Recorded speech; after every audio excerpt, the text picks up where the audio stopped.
What's up, guys? Welcome back to Newswave. So yesterday, we had a massive game announcement with a couple of remakes from Remedy and Rockstar Games, as it looks like Max Payne is going to be making a return. We're going to be going over that one here today. Also, we are going to be talking about Nintendo's holiday lineup. While Breath of the Wild 2 is delayed into next year, it looks like what Nintendo is going to have to offer is coming into focus. And we're also going to be talking about Halo Infinite. A lot of us are just kind of waiting for content, and it looks like a very interesting mode leaked a bit early. Guys, if you enjoy these videos, make sure that like button helps out a ton. And if you're new here to the Spawnwave channel, make sure you subscribe down below and ring that notification bell so you can keep up to date with all the uploads here on the channel. And we're going to start today with Lego Star Wars The Skywalker Saga. I did pick this game up a couple of days ago when it released earlier this week, and I gotta say I'm pretty impressed with what I've played so far. It's still a Lego game, but it's pretty massive, and there's a lot more going into this Lego game than I remember with previous titles. It also looks like it is setting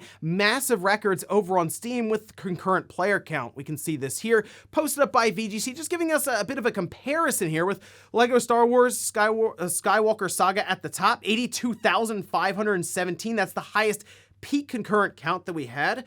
Lego Marvel Superheroes was next at just under 6,000.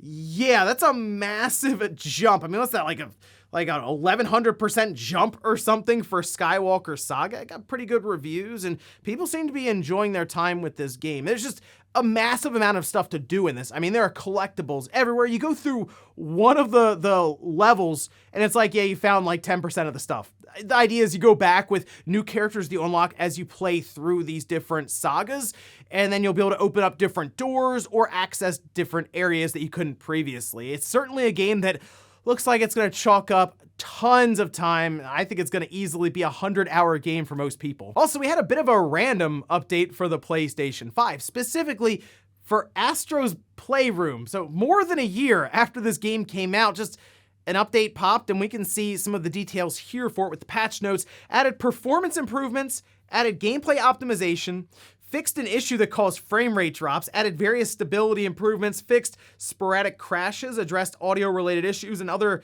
minor bug fixes. Comes in at 158 megabytes. So, I mean, in the world of patches, that's absolutely tiny.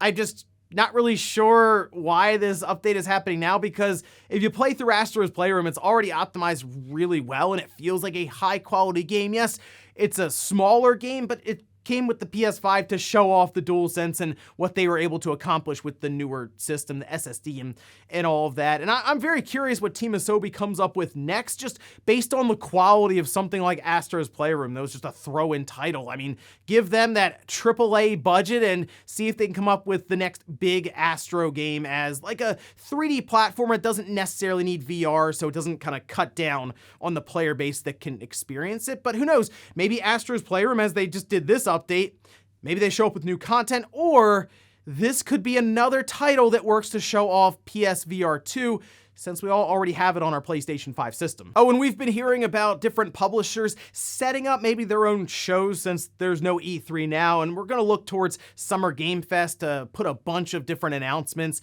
into one show. But we expect companies like Ubisoft, maybe Square Enix, Capcom to do different shows throughout the summer. Well, it looks like THQ Nordic will have their own towards the end of the summer, which we can see this trailer that they posted up. This is THQ Nordic's second showcase. Remember, they did one before. This one is August 12th, 3 p.m.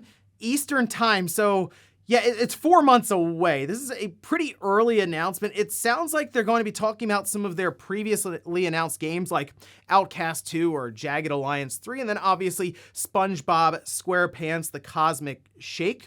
And then also they'll have, they say, loads of new announcements and first looks as well. So, hey, I mean, why not? It's another showcase, and the biggest thing I'm looking towards is I'd like to see something with Time Splitters. I'm not sure exactly where they would put that, because I know the whole thing with Embracer Group, it is a branching path of different developers and publishers, but that's the biggest thing I look towards whenever I hear THQ is, okay, what's going on with Time Splitters? And guys, with some of the quick news out of the way, let's get into the bigger stuff. Let's start right away with yesterday's massive announcement, and that is that Max Payne 1 and 2 will be seeing full remakes from Remedy. There was this press release that was put out there, and I went to the website to try to pick it up myself, but the website just crashed immediately after this was made public. Wario64 did grab a screenshot of the press release, which we can see here, where they say Remedy Entertainment, the creators of Max Payne, are pleased to announce that they will remake the iconic Max Payne and Max Payne 2, the Fall of Max Payne video games, in a new development agreement with Rockstar Games.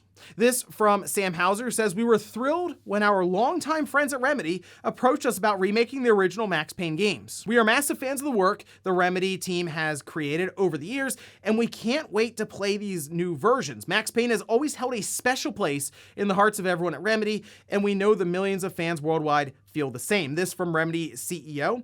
"We're hugely excited to be working with our partners at Rockstar Games once again for the chance to bring the story, action, and atmosphere of the original Max Payne games back to players in new ways." They go on to describe this a bit more, saying under the development agreement signed today, Remedy will develop the games as a single title for PC, PlayStation 5, and Xbox Series X and S using its proprietary Northlight game engine. The game's development budget will be financed by Rockstar Games, the size of which will be in line with a typical Remedy AAA game production. All right, so a lot to take in here. First of all, Northlight, that's used in Quantum Break, also used in Control, and they're going to be using it in some other titles coming up here as well. But the Northlight engine does some very interesting things with the different environments. If you play Control, you'll notice you'll throw stuff around, and that'll just be papers and all kinds of different things just getting thrown about the room. So I picture Max Payne with the bullet time, you leaping forward and just stuff exploding around you in slow motion. So that could be pretty exciting. The obvious thing here, though, is this game is like just now in the conceptual stage for development, which means it's going to be several years before we even get a look at this thing. I feel like this announcement in particular through the press release, as they say they just signed the deal, is being put out there to really just to get hires, like to hire on developers to help create this game, as we have seen this used as a strategy by many developers, especially, or publishers, especially recently. They announced the new Splinter Cell game. Oh, would you like to come make the new Splinter Cell game at Ubisoft? Just as an example. So that's kind of what I'm looking at here, because it's very early to be announcing these remakes. Also, I like the idea that it's just going to be a single title. It's not going to be like, oh, we're going to make the first Max Payne and then we'll make the second Max Payne. They'll be released independently of each other. It sounds like they're going to do like Max Payne, a different title for it, and just tie all of the events of the first and second game together. Maybe they do a double pack and they're both just part of it. I do like the idea of them going back to the drawing board, taking the first two and just kind of weaving them together. I think that could be a really cool idea and a new way to look at these games. But it's certainly exciting stuff, and I'm happy that Rockstar is at least doing something.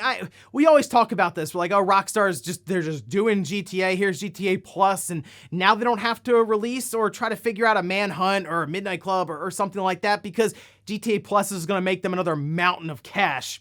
I know Remedy is the one obviously developing it because it's Max Payne, but Rockstar is funding it, and it sounds like they're funding it pretty well, as they say, on the level of a AAA budget for Remedy. And yeah, Remedy's doing a lot right now, right? Like a new Alan Wake's coming up. We hear about a new Control, and there's like another unannounced project. And now here we are with remakes of Max Payne 1 and 2. Again, probably 3 or 4 years off if we're lucky, with the development going mostly smooth. But either way, it is exciting to hear that we'll be getting a new, remakes of Max Payne 1 and 2 just in a completely new light here, just in like 2024 or 2025. Next up, let's talk about Halo Infinite, which is a game that people just seem to be forgetting about right now. Like, there was so much talk around this title when it first released in November, just ahead of the campaign. And then even when the campaign was out, people were still playing it, talking about it. I had no problem getting people from the Spawncast to jump on Halo and play a bunch of rounds almost every night in a given week. And then they kind of fell off, and I'll admit, even I just sort of stopped playing it because there's nothing really new. I've gone through ranked and gotten Onyx. I finished the battle pass out. They did the events, and I was going through those, and I was like, I'm just kind of waiting for the big like reveal for new maps or some really exciting mode that changes things up. Well, we know Season 2 is coming up. That's in May. And it appears that at least one mode may have leaked out a bit early. We could see this posted up by Halo Infinite Leaks and News Delta Hub, saying description of the new game mode, Last Spartan Standing, which sounds like a certain kind of mode that's come into a bit of controversy with this game. But anyway, we can see the icon here with the Spartan in the middle looking up, and it does say every Spartan for themselves. Level up your loadout by earning personal score to be the last Spartan standing. I mean, that's an interesting concept where I guess as you're going through, you get scores for assists or different things you may do in the game, and that'll be reflected on the leaderboard. But you would be leveling up your loadout, maybe starting with like a standard pistol, and then you eventually work up to having like a full-on rocket launcher or sniper rifle or anything there.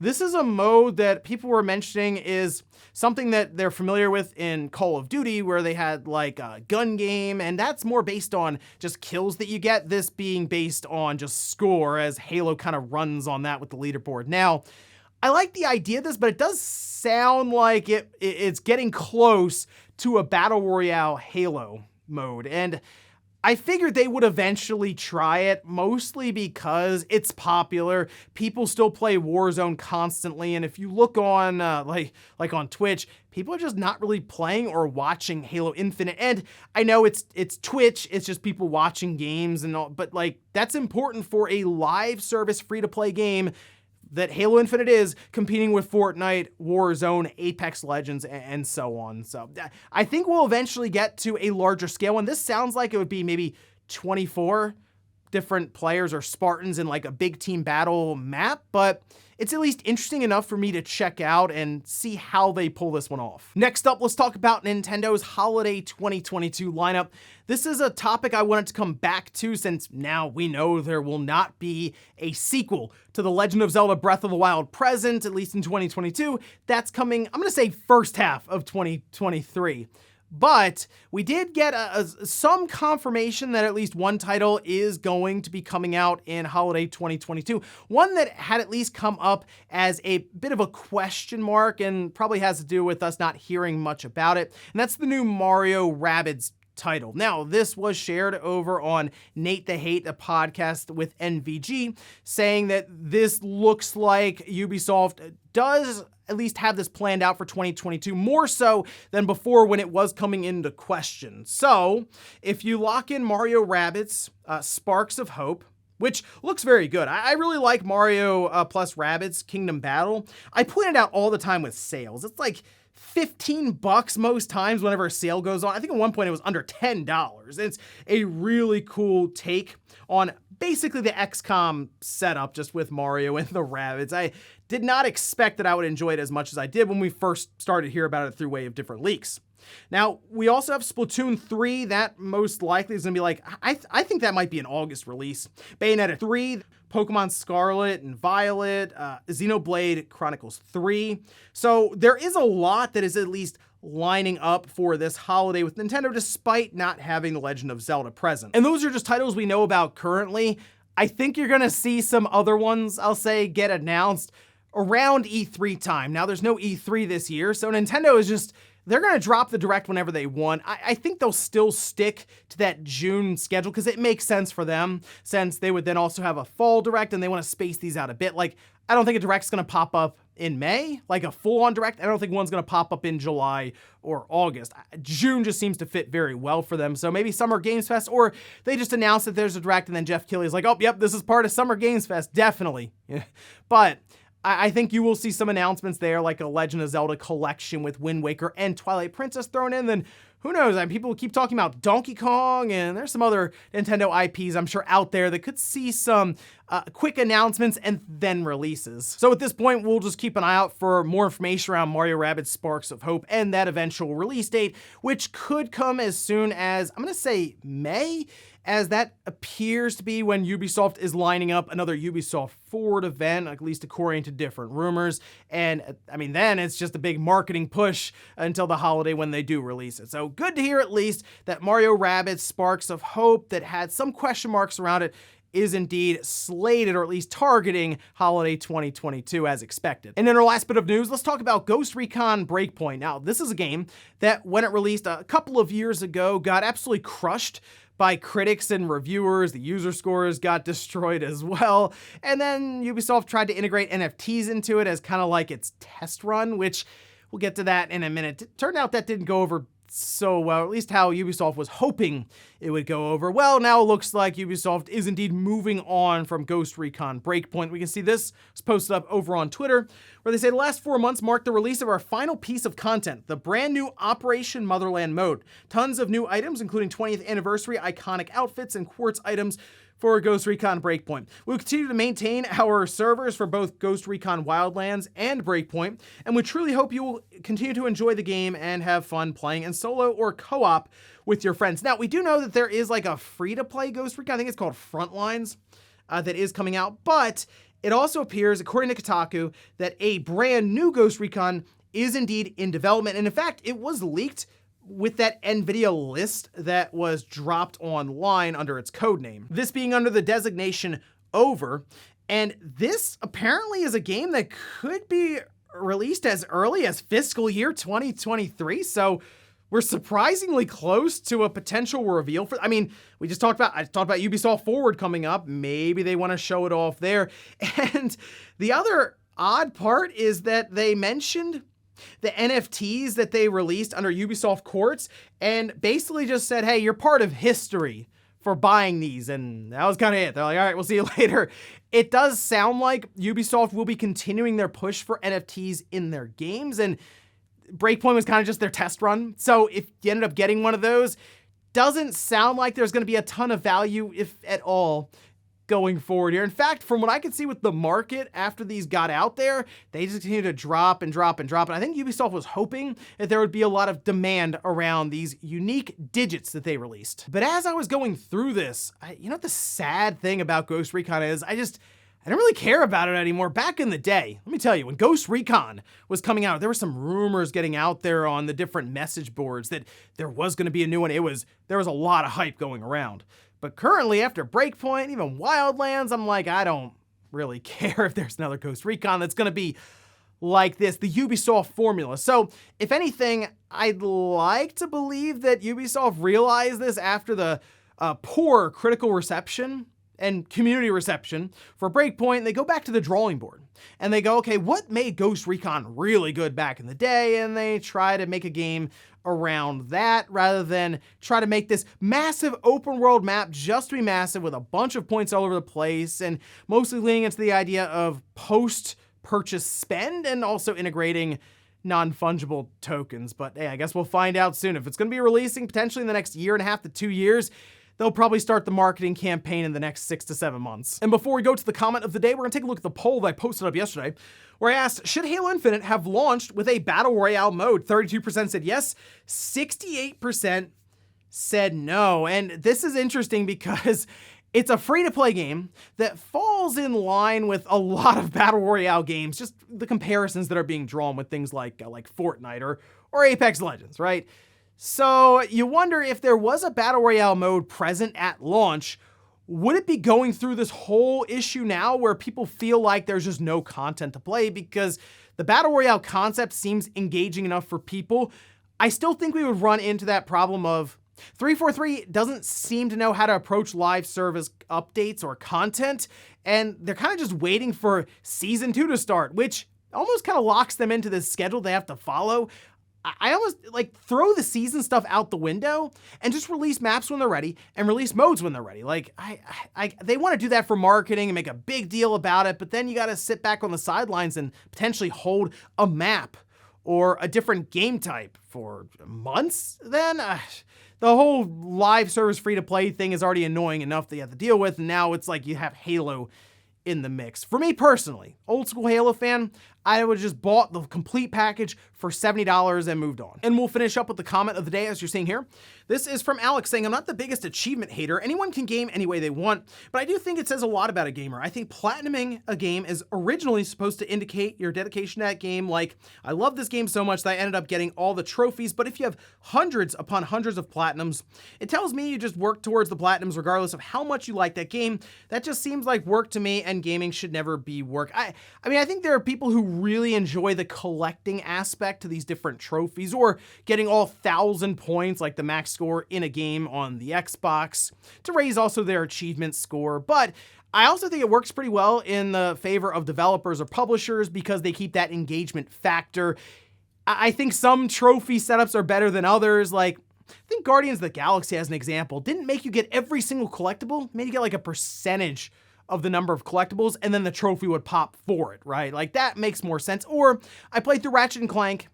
I get there and I'm like, oh, I'm missing 2 trophies because just playing the game got me most of them. And then I just went back, got the other 2 because it was some basic stuff, and boom, there's the platinum. But when it's like, hey, you gotta get every little collectible, and there's like thousands of them, it's like, it does become fatigue-inducing. The reason I would like the idea of Nintendo attempting it is because I think it would fill in a spot that they're, like a hole that they have right now with the Switch, and that's the community aspect. If you look back on the Wii, they had everyone votes, which was weird, but it was kind of fun. At the Wii U, they had Miiverse. With the 3DS, they had Street Pass, and this whole Nintendo account system's been figured out. Seems like it's ripe for achievements to get added in, which then would maybe bring the community together for comparing different things, or who knows, Nintendo might have a very weird spin on achievements. That's something I'm hoping, though, is that they have at least something in mind to change things up a bit, but I guess we'll see. And ladies and gentlemen, that's gonna do it here for Newswave. If you enjoyed this video, guys, hit that like button, it really helps out. If not, hit the dislike. Leave comments down below about everything we talked about here today. Was Max Payne 1 and 2 getting remade by Remedy. Sounds like we're a ways off, but let me know if you're excited for those. Then what about Nintendo's holiday 2022 lineup? No Breath of the Wild 2, but looks like they're still stacking up the releases. And then Halo Infinite. Do you think it needs a Battle Royale mode to help out going forward with kind of these droughts of content? Thanks, guys, for watching, and I'll see you next time.